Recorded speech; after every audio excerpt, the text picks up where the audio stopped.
Bienvenue sur Amenas TV. Parlons un petit peu de serveurs domestiques, de maison, c'est différents termes qui tournent, hein. Mais avant cela, il faut s'arrêter sur un type de serveur. Les Raspberry, vous verrez, hein, on en parlera un peu plus tard, c'est pas fait pour ça. Il faut quand même un PC assez costaud. Après, ça dépend, hein, il y a plusieurs gammes.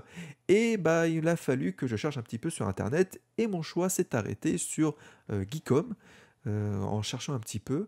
C'est une marque qui est pas mal répandue, qui a plus de 20 ans, qui propose une garantie de 3 ans et qui propose une variété de mini PC incroyable. Ça va de 200-300 euros à 800-900 euros avec du AMD ou du Intel, avec 16, 32, 64 Go. Voilà, donc il y a pas mal de gammes, c'est très intéressant.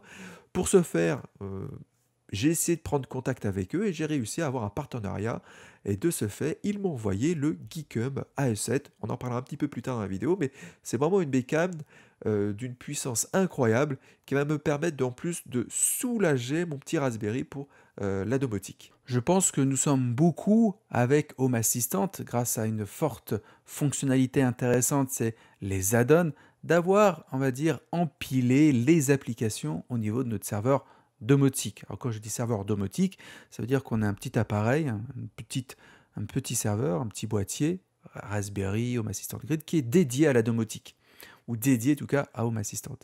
Cependant, voilà, avec le temps, les add-ons prennent de plus en plus de place, sont de plus en plus nombreux, et potentiellement votre serveur va commencer à souffrir. Donc l'idée ici, c'est de dire on fait de la domotique et on va garder seulement la domotique, ça veut dire Home Assistant avec juste 2-3 add-ons, pas plus, et le reste, on va le déporter sur un serveur de maison, serveur domestique, avec comme logiciel par exemple Proxmox qui sera le sujet de cette vidéo. Bien entendu, cela n'engage que ma vision des choses. Je mélange un petit peu souvent mes projets personnels avec les projets professionnels.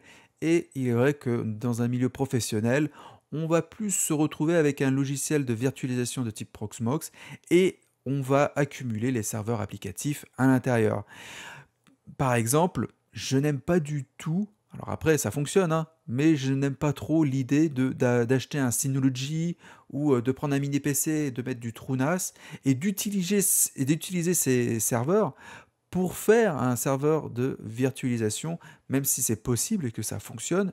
Je trouve que c'est pas forcément une bonne méthode parce que on les déroute de leur application de base qui est de faire du NAS. Voilà. Bon, bien entendu, tout fonctionne.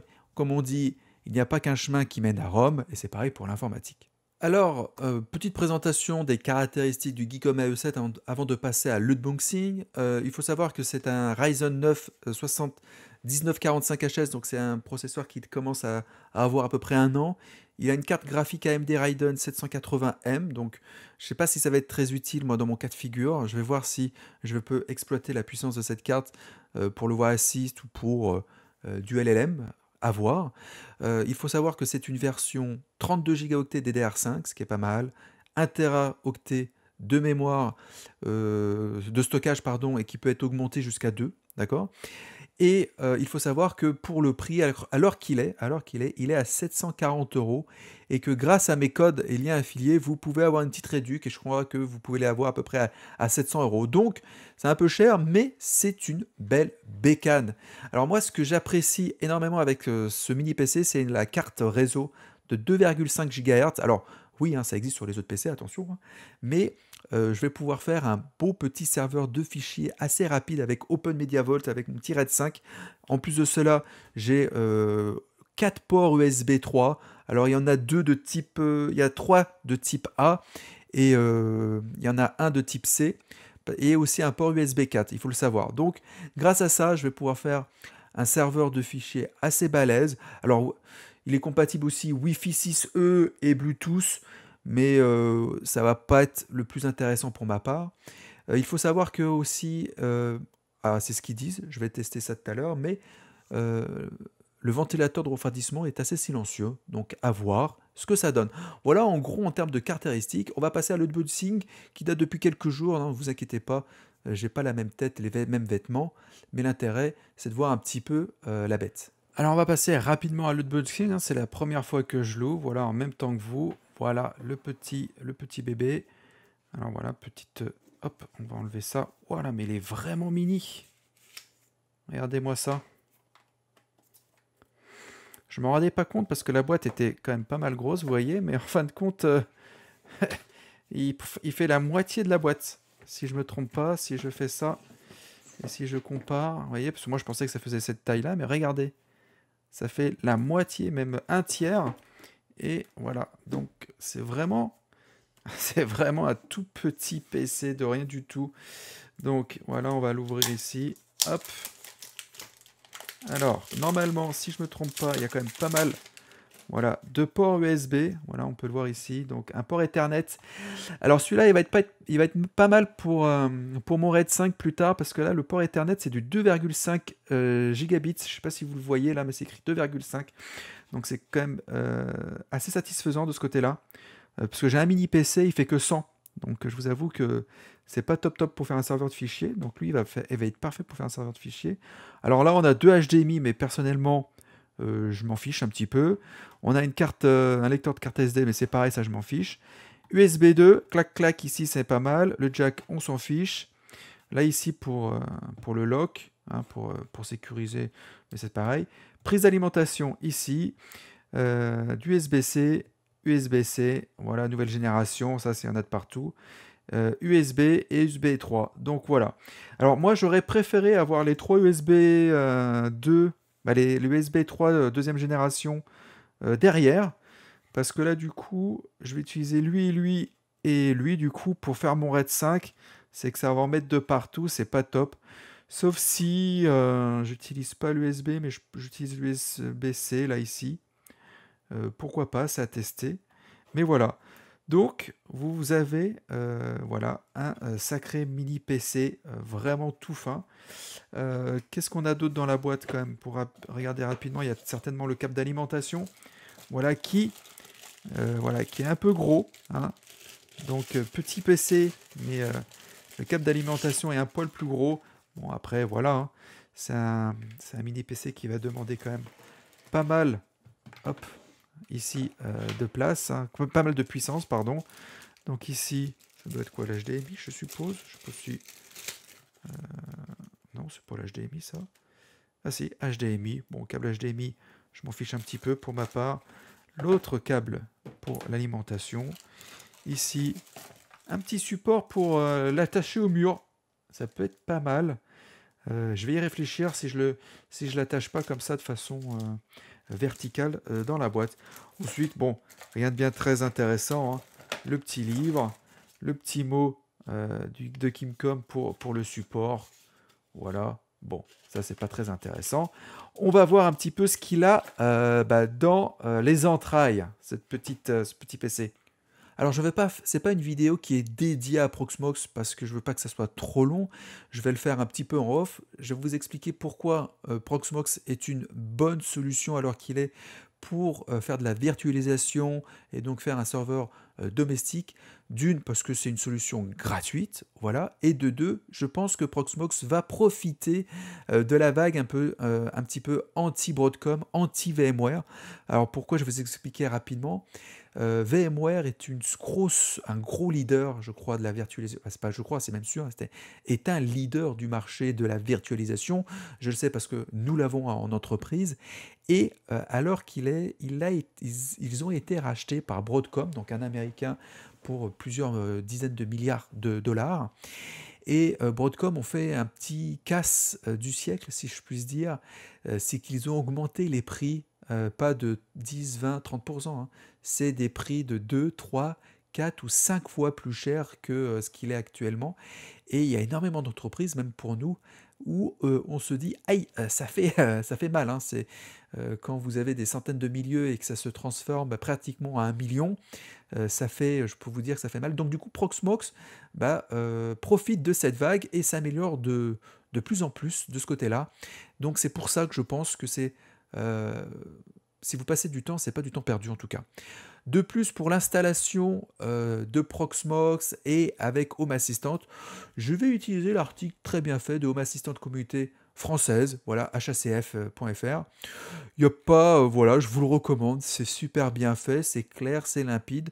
Je vais exactement suivre les conseils qui est indiqué sur cet article, et c'est pour cela que j'ai pas envie de trop aller là-dessus. Lisez, c'est bien fait. Après, il y a plein d'autres vidéos sur Proxmox. N'hésitez pas à suivre, à aller voir ailleurs, bien entendu. Allez, on se retrouve tout de suite. Bon bah voilà, le Proxmox est installé. Ça m'a pris même moins de 10 minutes à le configurer, installer et tout. Franchement, on sent l'AMD Ryzen 9, on sent aussi la mémoire et le stockage en NVMe. C'est d'une rapidité vraiment affolante. C'est vraiment très sympathique quand même de travailler dans des conditions. Alors j'avais un vieux mini PC et je vous assure, c'est quand même le jour et la nuit.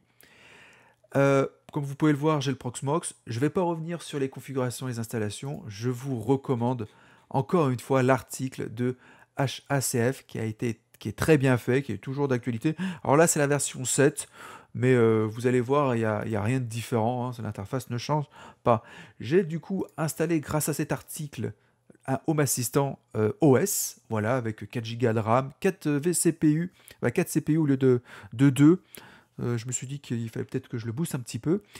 Et bah le voilà, regardez, hop, je vous le montre, il est ici. Donc j'ai ajouté quelques petits trucs à la noce, surtout l'intégration Météo France.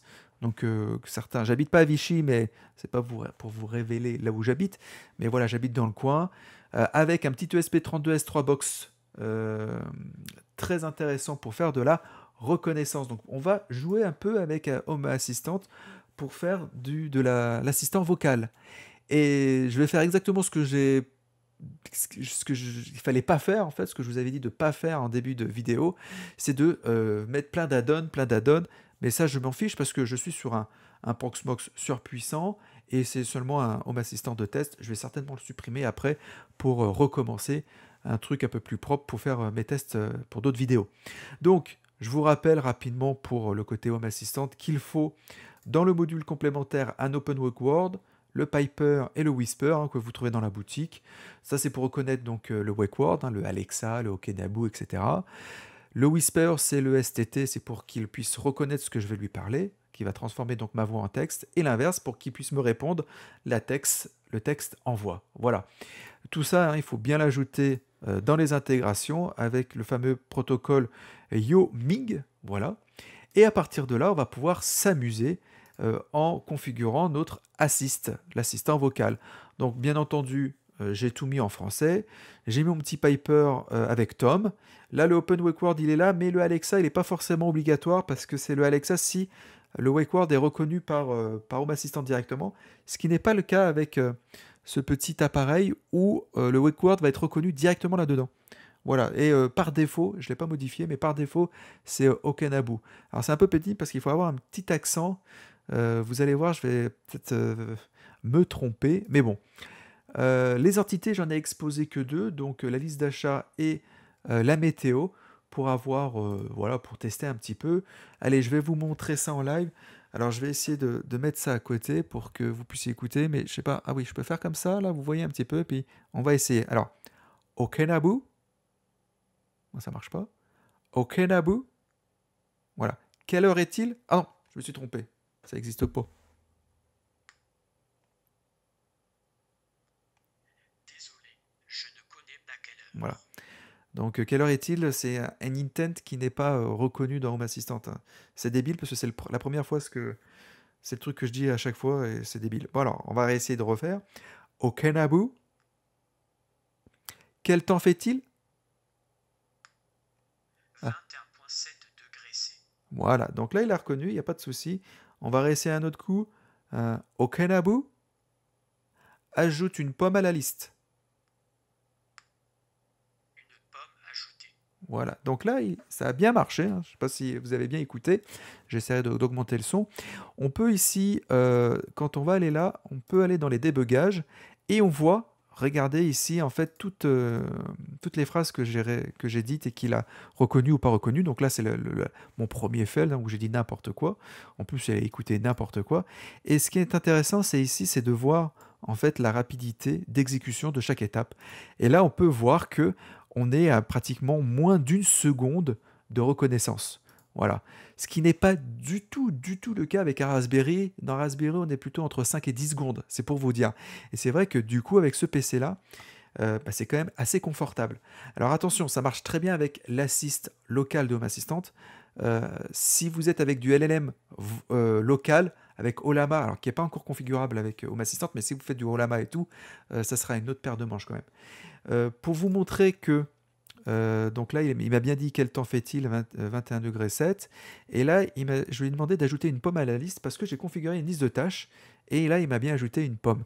Alors, je sais pas, est-ce que en live, ça marche aussi? Si je fais comme ça, je fais Okenabu, ajoute une tomate à la liste. Voilà. Bah, c'est génial. Bon, j'adore, c'est quand même pas mal.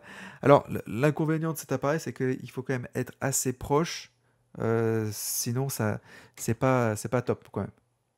Alors, comme vous avez pu le voir, le petit Geekom est assez costaud quand même, hein, donc très puissant, c'est très pratique pour faire de l'assist, hein, de l'assistant vocal. Je vais pouvoir même installer par exemple Frigate et déporter toute la charge de calcul de mon Raspberry vers ce PC-là pour Frigate, pour faire de la reconnaissance, comme vous le savez, vidéo, image en tout cas, par rapport aux caméras. Ça va être plutôt bien. Donc Open Media Vault avec du RAID 5, du Nextcloud, voilà, il y a plein de petites vidéos comme ça très, très intéressantes à faire. J'espère que vous serez là pour me suivre. Pensez à vous abonner, à liker, à partager. Merci beaucoup et je vous souhaite une bonne journée. Ciao, ciao.